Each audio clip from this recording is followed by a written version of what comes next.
echó a la mar y lo perseguía, y mi caballo echó a la mar, echó a la mar los carros de Faraón. La la la la la la la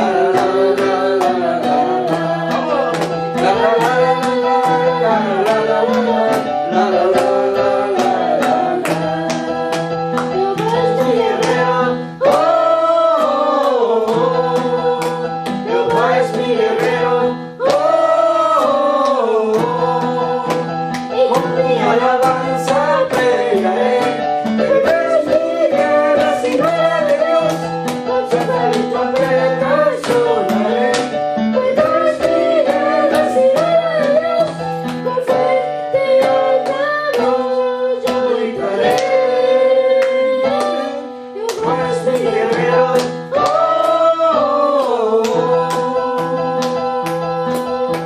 Jehová es mi guerrero.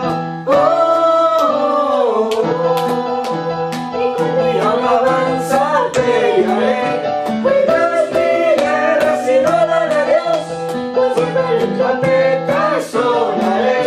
Pues no es mi guerra sino la de Dios, con fuerte y alta voz yo gritaré. Jehová es mi guerrero.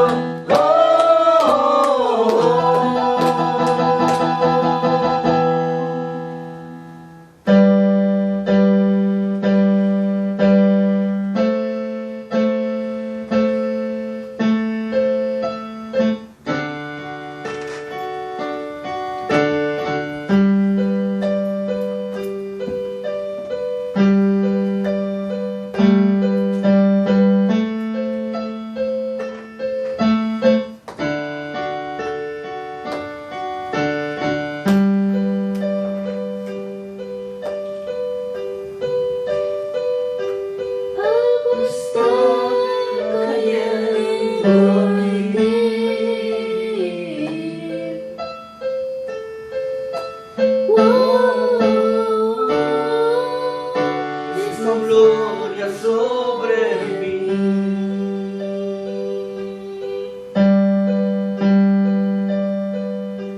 Mis manos levantaré,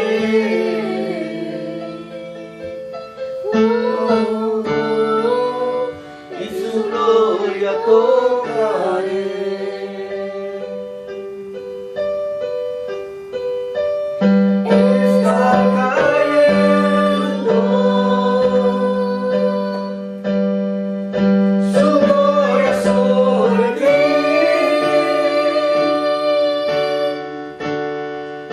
Sanando heridas, levantando al caído, su gloria está aquí, su gloria está aquí.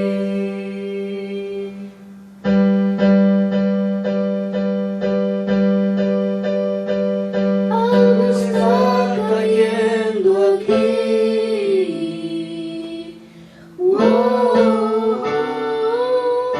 Es tan fuerte sobre mí.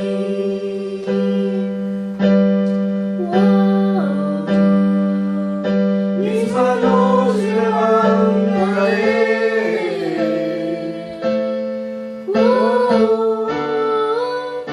y su gloria tocaré.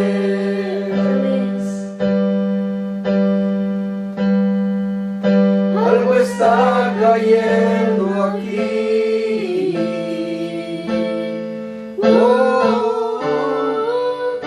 Es tan fuerte sobre mí.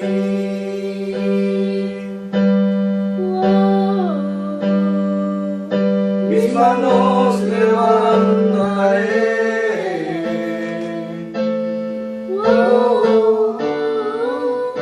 y su gloria tocaré.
está aquí.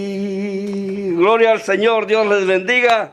Muy bien, démosle un aplauso al Señor.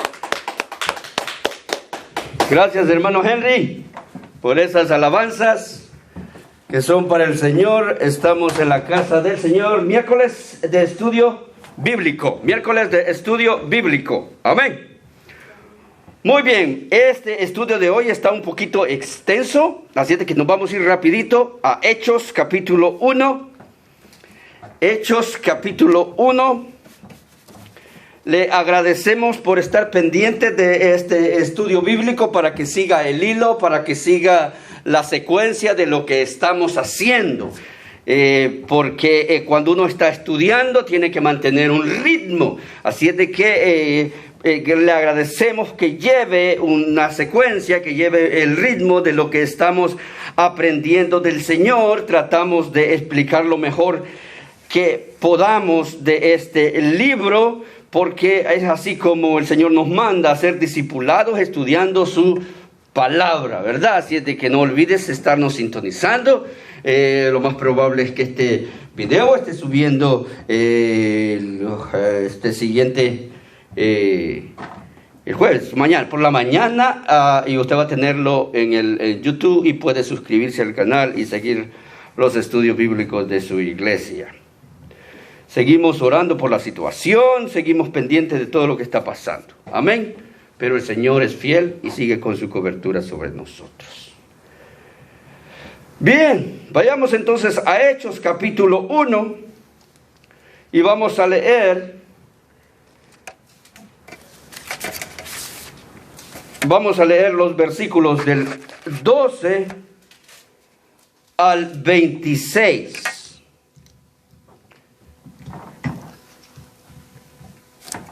12 al 26. Nos ponemos de pie para leer la palabra del Señor y dice así.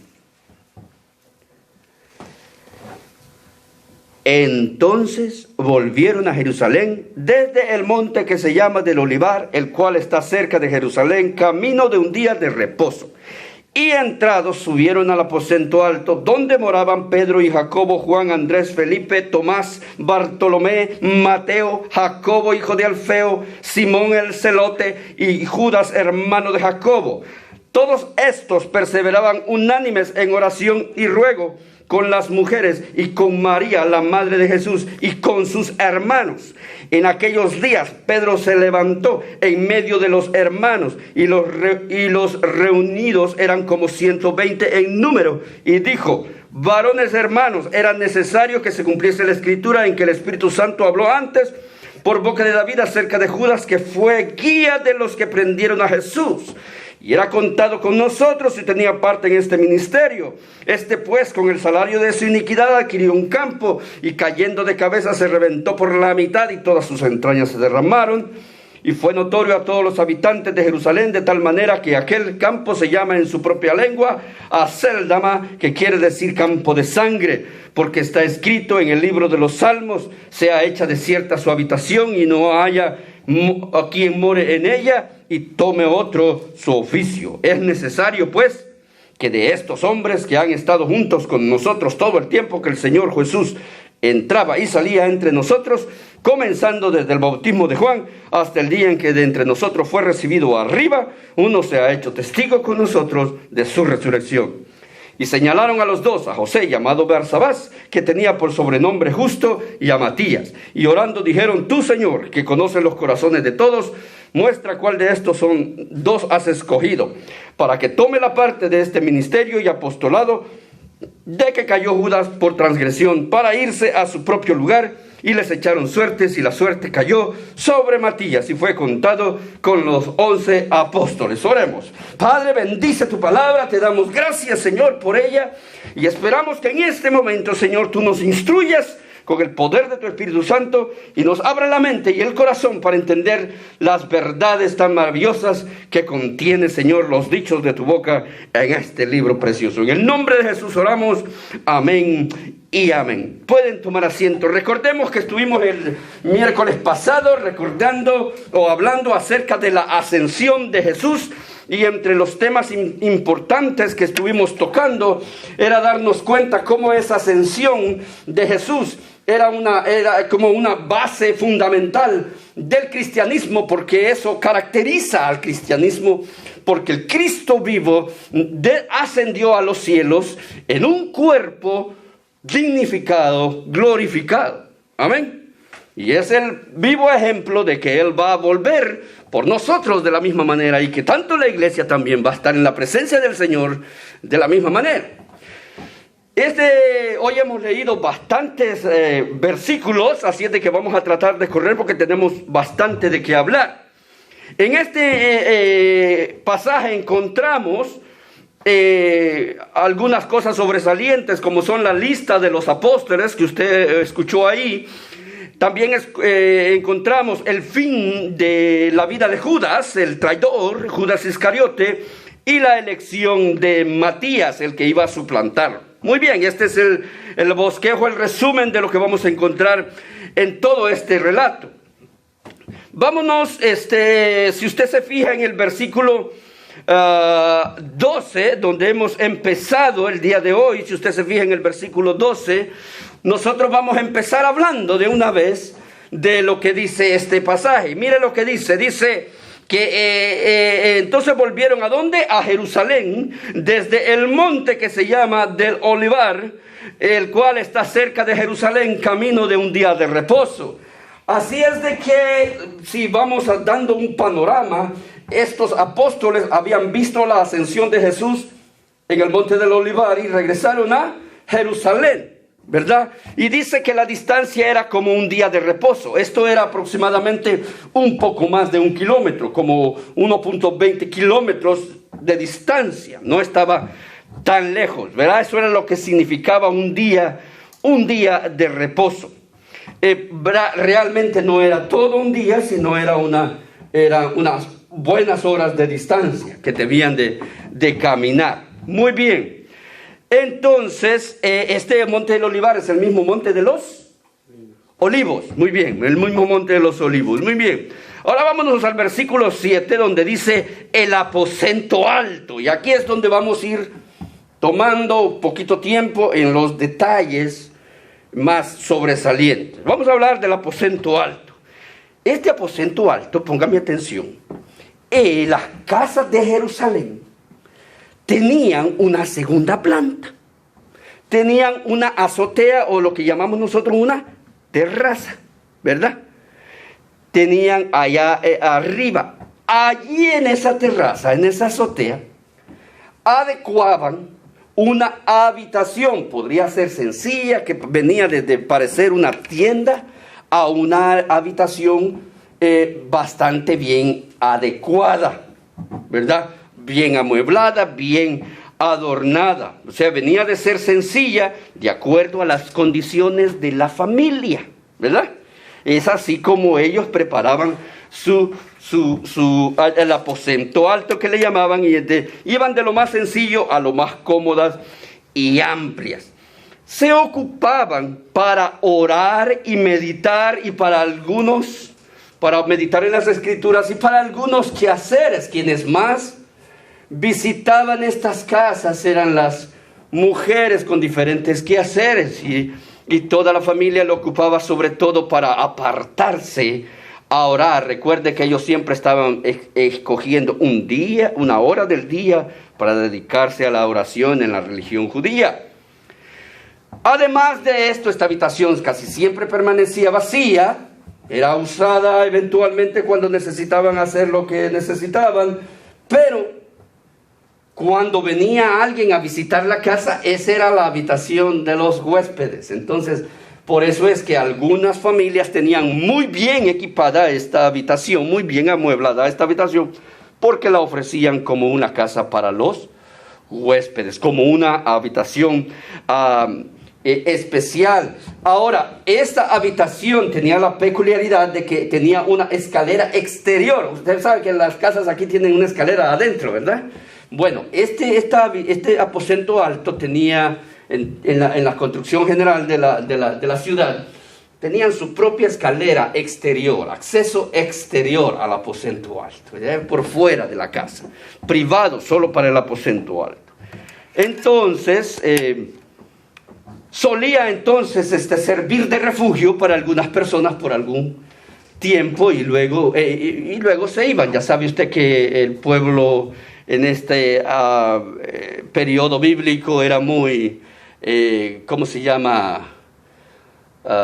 Transeúnte, ¿verdad? No estaba muy local, mucho viajero en ese tiempo. Muy bien. Hay un dato bastante también interesante que encontramos con esto, que Jesús habría celebrado la Santa Cena en este lugar. Si usted tiene tiempo, busque Marcos capítulo 14, versículo 15, y allí usted va a encontrar cuando Jesús le pide a sus discípulos, a ciertos discípulos, que vaya y reserve este lugar para la Santa Cena. Se referían a este lugar. Por eso vemos que era un lugar adecuado para orar, porque después de la Santa Cena quedó listo para esto. Muy bien.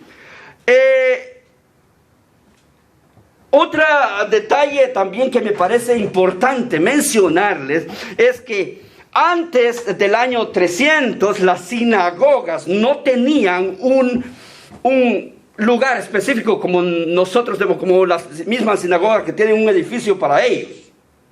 No tenían un lugar, ¿verdad? Esa idea comenzó después de los años 300, pero antes las sinagogas son las casas de reunión, ¿verdad? Son los centros de reunión de la religión judía. Entonces, antes, ¿cómo se reunían y dónde se reunían? Precisamente en estas casas, en estos aposentos altos, porque estaban dedicados para la oración y estaban desocupados, así es de que ahí se reunían. Y acuérdese, las familias eran familias numerosas, porque eran familias que tenían sirvientes, ¿verdad? Y que tenía una familia numerosa, porque ahí se contaba todos los descendientes alrededor, ¿verdad? Entonces se reunían todos y ahí se constituía una sinagoga ya más adelante. Interesante porque entonces la iglesia cristiana no tenía edificios asignados y propios donde reunirse, sino que eran estas casas, los aposentos altos, estas casas que servían de centros de reunión. Entonces, mire esto interesante, esto entonces lo heredamos los cristianos, el hecho de tener un lugar donde reunirnos, lo heredamos los cristianos de los judíos, quienes buscaban reunirse para mantener viva su fe y su religión. Poco entonces después se convirtieron en las sinagogas con un lugar específico y especial, igual que nosotros. La iglesia al principio no se reunía en grandes templos, sino que se reunía en las casas. ¡Qué bonito! No eran los templos donde donde todo comenzó, sino en un hogar, en una habitación preparada, en un rincón de la casa, en un sitio listo y preparado para doblar rodillas y alabar a Dios. No había chance de hacer alarde en frente de toda la comunidad en un templo. Bueno, no me meto en eso. Muy bien, pero seguimos. Aquí encontramos entonces una verdad que no debemos olvidar, que la idea de la iglesia nace en un hogar, al calor de una familia, igual que el cuerpo de Cristo, desde él, donde nació, en la familia de Adán y Eva. Muy bien, pasemos al versículo 13. Vaya conmigo, vaya siguiéndome la lectura porque esto es interesante. Y entramos al versículo 13, en la primera parte, donde encontramos y dice: y entrados subieron al aposento alto donde moraban. Aquí vamos ellos vinieron de donde, del monte de los olivos, venían de la ascensión de Cristo y entraron al aposento alto donde moraban. O sea, ellos permanecían en este lugar. Yo no quiero decir tácitamente que vivían ahí, pero lo habían estado ocupando entonces como un centro de reunión para ellos, ¿verdad? Para cierto número de personas. Era bastante amplio. Para que cupieran bastantes personas, eran bastante amplios. Muy bien, nosotros vemos en el versículo 4 de este mismo capítulo una comparación con Lucas 24:49, donde se les ha dado a los discípulos instrucciones de que vayan y esperen Jesús. ¿Se acuerda cuando les dijo, esperen que sobre ustedes venga el poder del Espíritu Santo? Entonces Cristo les dio instrucciones a que esperasen para recibir el poder de lo alto. Así lo dice Lucas, el poder de lo alto. Entonces ellos moraban ahí, permanecían ahí, se concentraban ahí, porque tenían una sola intención, y era permanecer obedeciendo al Señor, esperando ese poder de lo alto que Jesús les dijo que iba a venir después de que Él se fuera. ¿Vamos entendiendo? Muy bien. Entonces, después encontramos en este mismo versículo la siguiente cosa sobresaliente, y es la lista de los 12 apóstoles. Le voy a decir una cosa, cristianos, esta lista la deberíamos de conocer de memoria. Estos hombres son muy importantes para la vida cristiana. Aquí hay una lista de nombres y nosotros no conocemos. A ver, si les pregunto cuál es la lista de los apóstoles, el primero que me van a decir cuál es. Judas. Judas, ¿cuál otro me van a decir? Pablo, pero no de los 12 esto, Pablo fue después. Pedro, ¿verdad? Inmediatamente están los más sonados. Nosotros vamos a pensar rapidito en quién, en Juan, en Mateo, pero hay otros nombres que como que de pronto hablamos en los sermones y ese era apóstol también, ¿verdad? Tantos nombres que hay en la Biblia, pero es importante conocer los 12 apóstoles. ¿Sabe que estos 12 apóstoles incluso los cita el libro de Apocalipsis? La profecía del Apocalipsis cita a estos 12 apóstoles. Así es que les invito, les insto, les aconsejo que que se aprendan, porque yo también, que nos aprendamos la lista de los 12. Yo cuando estaba estudiando eso dije, uy, qué pena. De verdad que yo si no veo, a ver, los manejas 1, 2, 3, 4, 5, tengo que aprendérmelo, ¿ya? Así que aprendamos, ¿ya? Esta gente es importante, así como no sabemos en la escuela quién fue el presidente noveno de los Estados Unidos. ¿Quién se lo fue? No, pero en la escuela lo hacen aprenderse, ¿verdad que sí? Ya hacen que se aprendan, y el presidente tal y bueno, estas expertas no te lo aprenden. Tenemos que aprendernos la lista de esta gente. Hay algunas peculiaridades en esta lista. Primero vamos a notar que aquí no son 12, tendrían que ser 12, pero no hay 12 en esta lista. Cuéntelos. Solo hay 11, cuéntelos. ¿Por qué solo hay 11? Porque Judas se ahorcó. Ahí dijiste un versículo bíblico. Vean, porque Judas se ahorcó, exacto. Solo hay 11 discípulos reunidos. No son los únicos en este aposento. Hay más personas. Pero de los discípulos llamados por Jesús, solo hay 11. Falta uno. Este es uno de lo que trata esta porción bíblica. Entre otra peculiaridad de la lista de estos hombres, vamos a hablar de ciertos nombres que como no son muy comunes, no hablamos y que nos parecerían un poquito. Sí, Pedro, sí, ya sé quién es Pedro. Juan, sí, yo ya sé quién es Juan. Andrés, sí, yo ya sé quién es Andrés, ¿verdad? Pero hay unos nombres ahí que nos parecen un poco raros. Mire usted, ahí dice un Simón el Celote. Bueno, esto se le llamaba a él. Ojo, en este pasaje, a este discípulo, a este Simón, se le está llamando el celote para conectarlo prácticamente con su pasado. ¿Por qué? Él era un celote. Mire, ¿quiénes eran los celotes? Era la guerrilla judía contra el imperio romano. ellos luchaban para romper el yugo humano y establecer el reino judío prometido en todo el Antiguo Testamento. Ellos eran una guerrilla judía. Fíjense, el Señor llamó guerrilleros. Lo podemos decir con libertad porque como hoy ya no hay nada de eso en el mundo, ¿verdad? Entonces Jesús llamó guerrilleros sociales, políticos, que anduvieran con él. Esto era Simón el Celote. Mire qué interesante.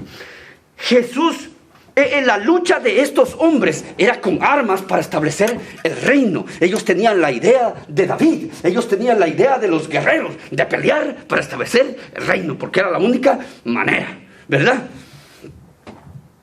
Jesús les cambió la idea completamente de esta situación. Les cambió las armas, les cambió todo. Mire, les cambió su lucha.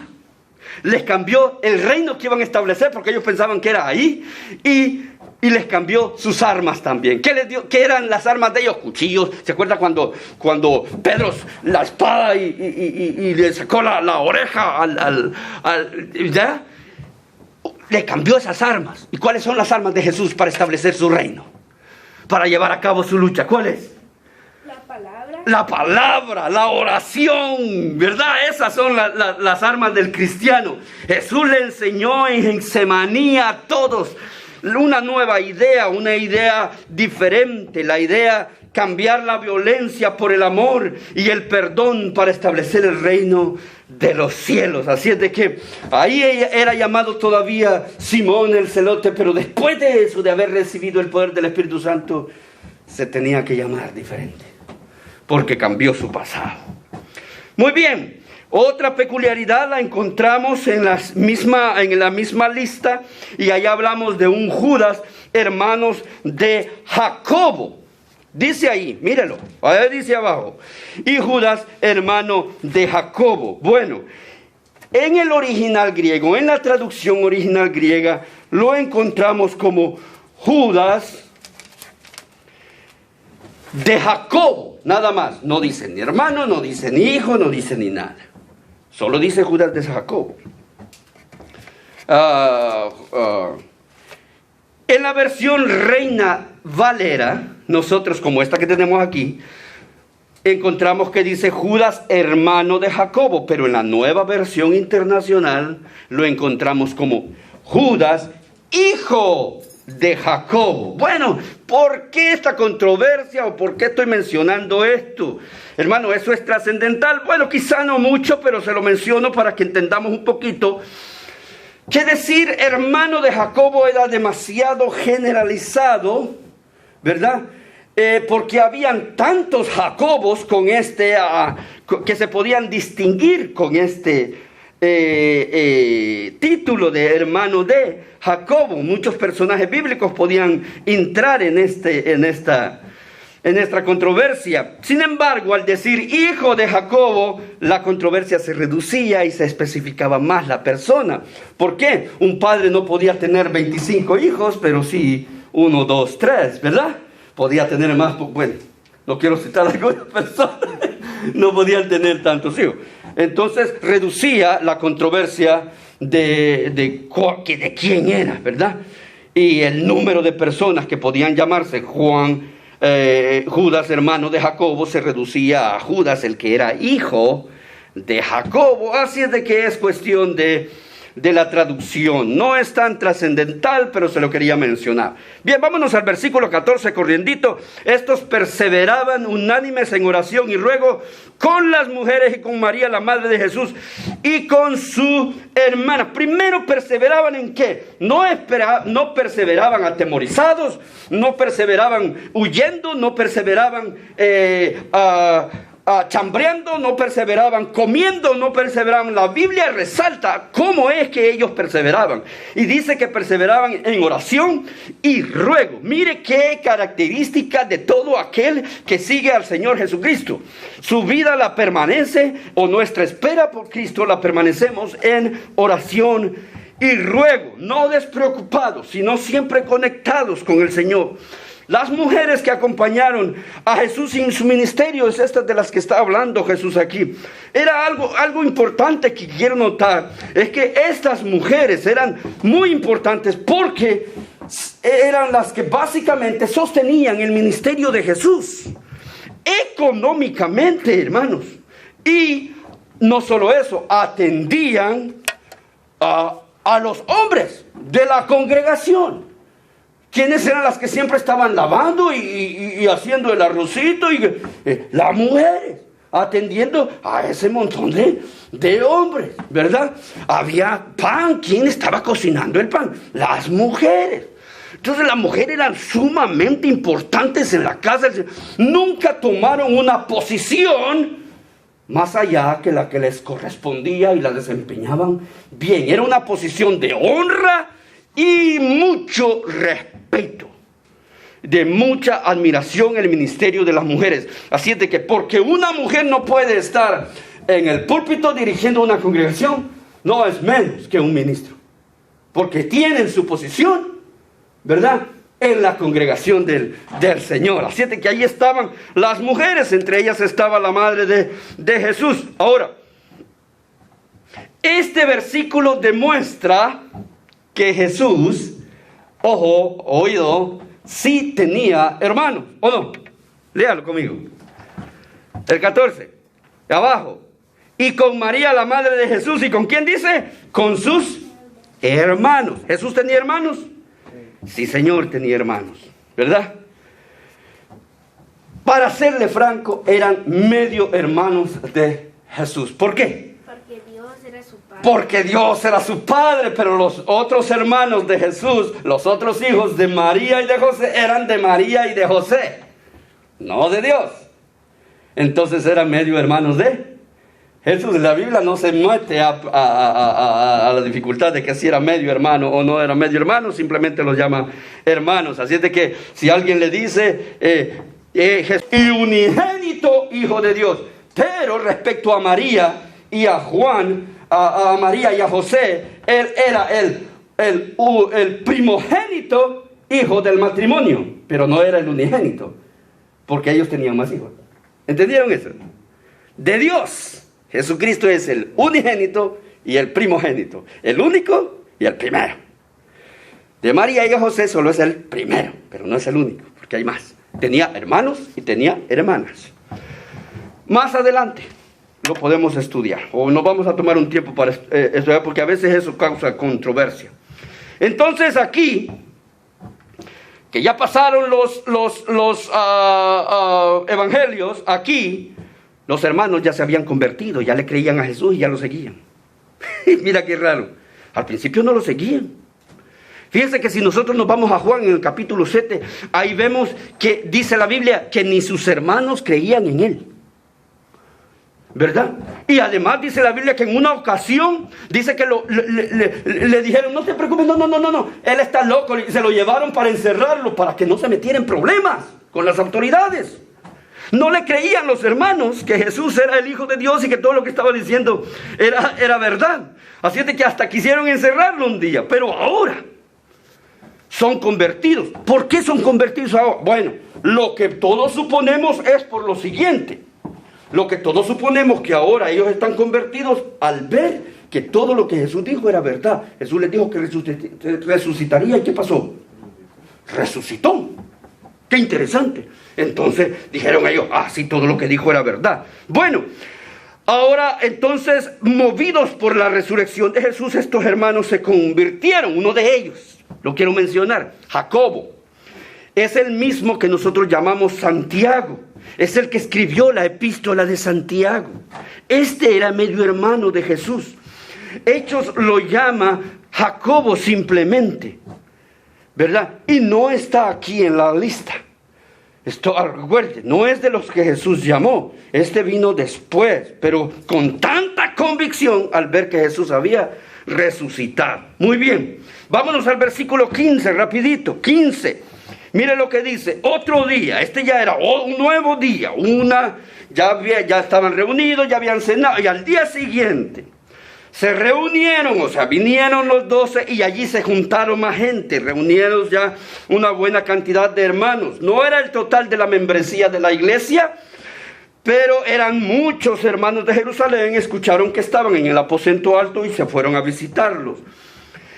Y aquí es donde nosotros vemos el protagonismo de Pedro, cómo empieza a sobresalir como el líder de la iglesia de Jerusalén. Miren qué interesante. Y en el versículo 16 empezamos a ver el mensaje de Pedro. El mensaje de Pedro viene con dos direcciones importantes. En primer lugar, hace una remembranza, hace una recapitulación de sus vivencias como discípulos. Y en la segunda parte, no solo menciona el final de Judas, sino que también se va a tratar de convencer a todos de que necesitaban un suplantador, necesitaban quien rellenara el lugar del 12º discípulo, ¿verdad?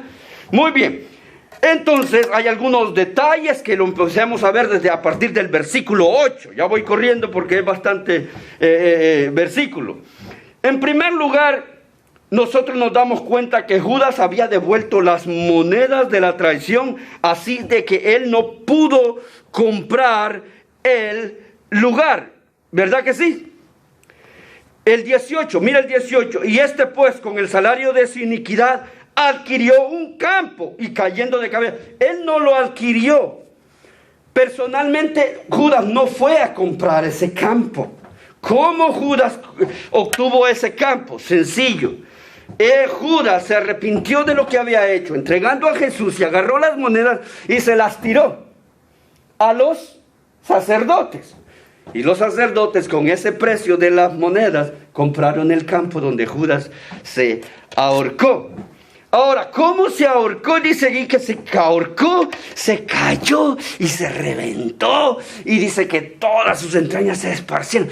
O sea, estaba alto. Y ahora, miren, se lo voy a hacer de película. ¿Será que le cortaron la cuerda? ¿Será que no aguantó la cuerda a su peso?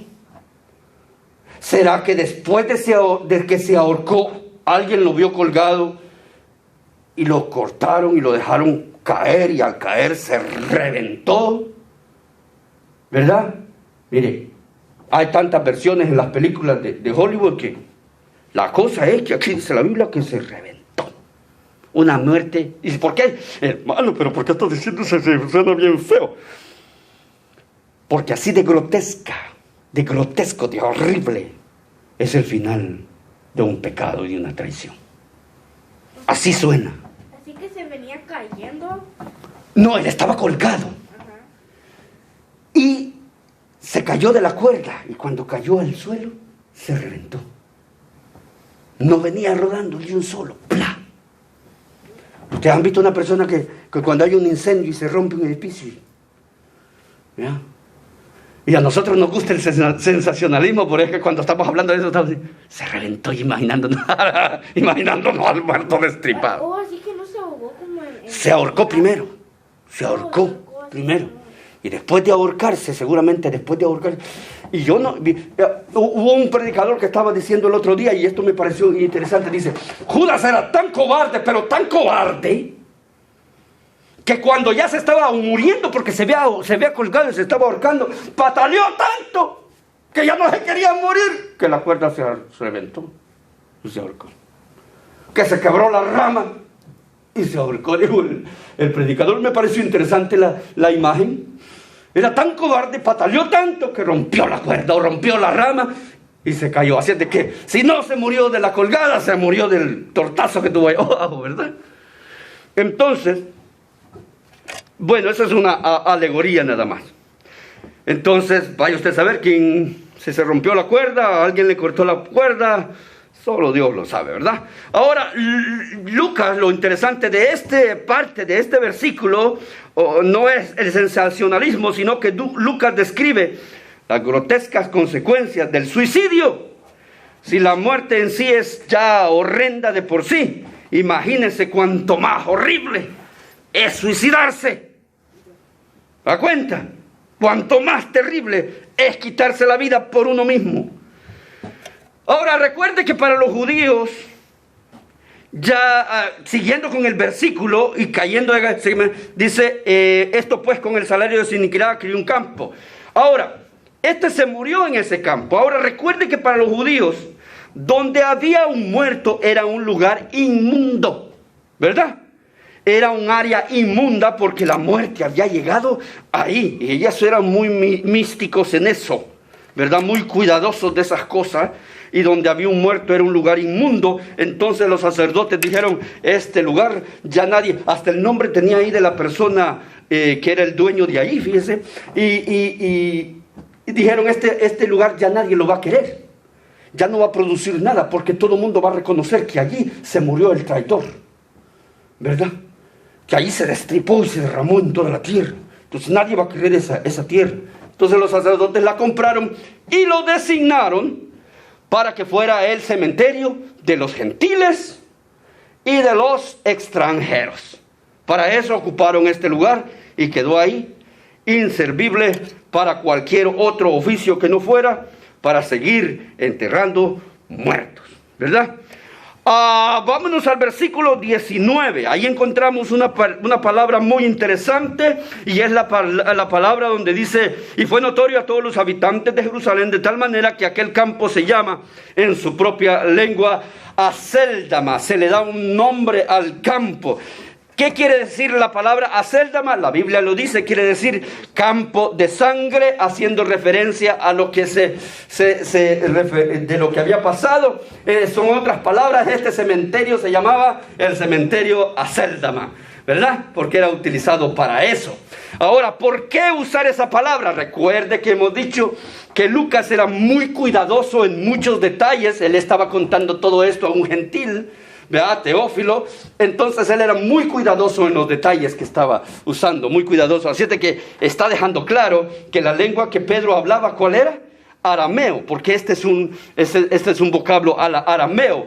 Pedro estaba hablando en arameo, y la gente que estaba ahí en el aposento alto estaba entendiendo y hablando también arameo perfectamente. Mire qué dato más interesante, ¿verdad? Nosotros tenemos una Biblia en español, pero no era en español ahí. ¿Verdad? Nosotros tenemos una Biblia en inglés, pero no era en inglés ahí. En ese momento era arameo lo que estaban hablando, y Lucas se detiene en ese detalle para darnos la imagen completa del lenguaje que estaban usando. Muy bien, vámonos al versículo 20, ya vamos a ir cerrando. El 20, mire, porque está escrito en el libro de los Salmos, sea hecha desierta su habitación y no haya quien more en ella.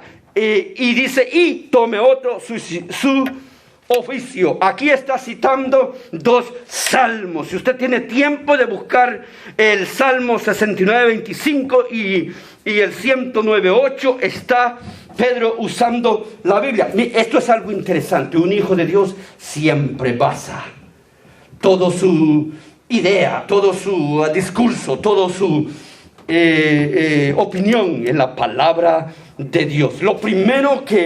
La primera vez que Pedro toma su liderazgo en la iglesia, comienza usando la Biblia como referencia. Qué interesante. Usa dos salmos, usa dos citas bíblicas, usa dos salmos ahí. Muy bien, vámonos al versículo 21. Dice, es necesario pues que estos hombres que han estado juntos con nosotros todo el tiempo que el Señor Jesús entraba y salía entre nosotros. Y el 22, léalo porque tiene relación, comenzando desde el bautismo de Juan hasta el día en que de entre nosotros fue recibido arriba, uno que sea hecho testigo con nosotros de su resurrección. Aquí comienza entonces la segunda parte del discurso de Pedro, que ahora ya deja de contar las remembranzas o la introducción y se dedica a buscar la manera de llegar o convencer a todos de llegar a la elección del sucesor de Judas. Entonces la importancia aquí es que los 12 discípulos y los 12 tribus de Israel tienen una relación, como lo estábamos diciendo, ¿verdad? Y será Pedro quien recordaba a Jesús cuando dijo, quizás lo que Pedro está haciendo aquí es recordando que Jesús les dijo, acuérdense, que sobre 12 tronos se sentarían para juzgar a las 12 tribus de Israel. Si usted lee Efesios capítulo 2, verso 20, Apocalipsis 21, 14, va a encontrar esa referencia. Ahí vamos a encontrar que el fundamento de Cristo y el fundamento de Cristo y los 12 apóstoles para la iglesia. Los 12 apóstoles son el fundamento de la vida cristiana, de la iglesia de Dios. Entonces, inmediatamente después, ¿por qué leímos estos dos versículos juntos? Porque aquí viene Pedro y habla de los requisitos para elegir, o sea, no era así nomás que iba a levantar un ser humano. Vaya, pongamos a este, ya estuvo. No, habían requisitos y eran requisitos bien específicos, bien importantes. Hay tres. Mire, fíjese ahí, distingamos. En el versículo 21 y 22, dice, primero que anduvieron con Jesús. Primero que anduvo con Jesús. El segundo requisito era desde el bautismo hasta la ascensión de Jesús. Y el tercer requisito, que sea testigo de la resurrección de Jesús. Qué interesante, hermano, que de estos 11 discípulos o apóstoles que estaban en el aposento alto, solo 2 cumplían estos requisitos, los otros 9 no. Voy a decir, los otros 9 fueron llamados después del bautismo de Jesús. O sea que lo más probable es que no estuvieron en el bautismo de Jesús. Por lo menos la Biblia no los relata. Así de que solo 2 están cumpliendo esto. Está bien apretado el requisito, ¿verdad? Tenía que ser una persona bien elegida. Y nos vamos al versículo 23, donde entonces menciona a las 2 personas que fueron los propuestos. Eligieron a José Barsabás, que quiere decir hijo del sábado, y eligieron a Matías, o también llamado Matatías, que significa don de Jehová. Vaya, estas son las 2 personas que cumplen con los requisitos.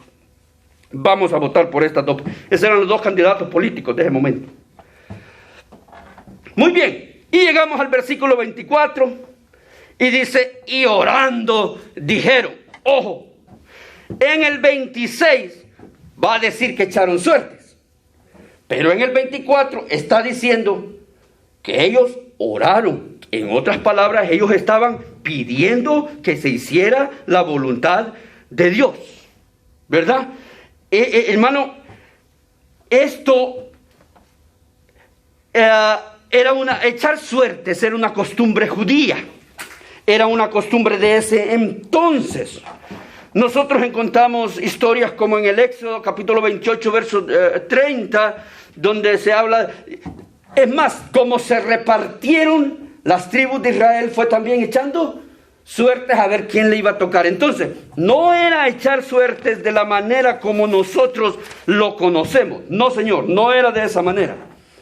¿Verdad? ¿Cómo se hacía? Miren, ellos escribían el nombrecito de la persona en una piedrita o en un pedacito de madera, lo metían en un baldecito y lo agitaban, y el que saltara, ese era. Nosotros, ¿cómo que hacemos la suerte? Tiramos la moneda y todas esas cosas. Bueno, no era así. Primero habían orado, por eso es importante que sigamos el pasaje. Primero habían orado, le habían pedido al Señor, y enseguida usaron el método que ellos conocían. Pero era un método no realmente dejado al azar, sino que esperaban que Dios contestara de esa manera, ¿verdad? De esa manera se elegían los turnos y los cargos en el templo, entre los sacerdotes. Bueno, ahora el elegido, veámonos el elegido en el 26. El elegido entonces fue Matías. De Matías, hermanos, no se habla más en la Biblia es más, de José tampoco. De estos 2 personajes no se habla más en la Biblia, solo en este pasaje.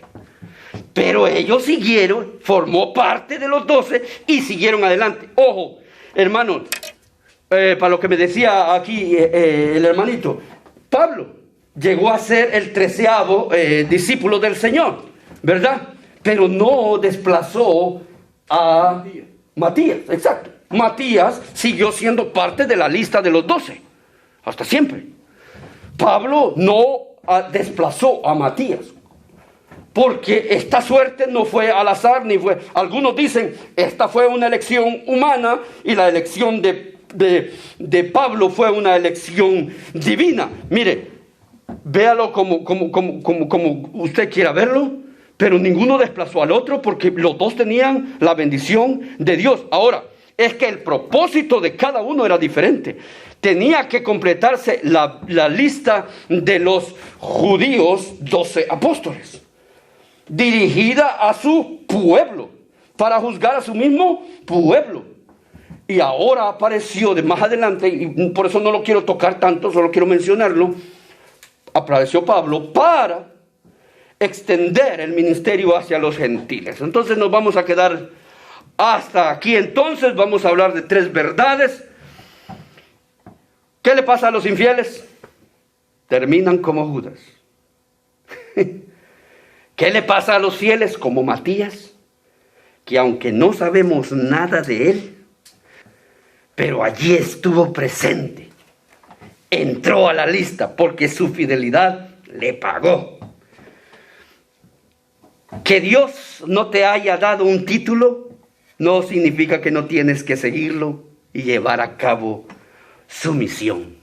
Ante todo en la vida cristiana hay algo que para nuestro Dios y para nuestro testimonio tiene un valor incalculable, y es la fidelidad en nuestro Señor Jesucristo. Y este relato y esta elección lo manifiesta y nos lo enseña. Amén. Hasta aquí nos vamos a quedar entonces con el estudio de hoy.